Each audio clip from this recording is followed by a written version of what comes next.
Ako pobre, uwi na ako. Ito lang yung nahuli ko, ng isda.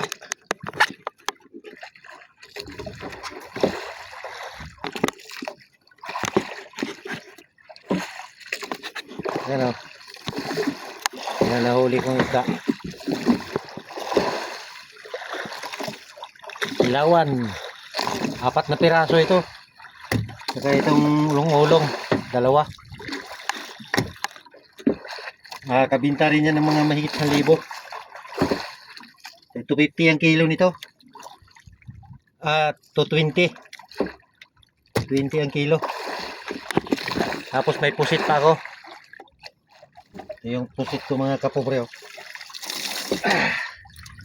Siguro mga 6 na kilo ito. Mga 6 mahigit. Puro malalaki ito eh. Puro malalaki. Ilang piraso lang yung maliliit. Oh. Swerte. Natsambahan ko yung gango ko na walang gumalaw. So, malalaki. Ito talagang pinakamalaki. 1 kilo ito.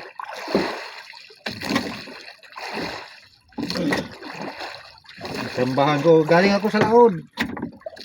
Doon sa laod itong isda galing eh. Doon ako namadlas. Tapos lumipat ako dito. Kasi walang kumakain na pusit doon. Ang huli kong pusit doon, 3 piraso lang. Ito lang. Ganito lang kalalaki, 3 piraso ang nahuli ko. Kaya lumipat ako dito. Kaya natsambahan ko itong gango ko na wala palang pumunta siguro. Kasi may laman. Yung isang gango ko, 3. Yung isa, 4. Dito ang marami. Marami kong nahuli dito, mga 4 na kilo.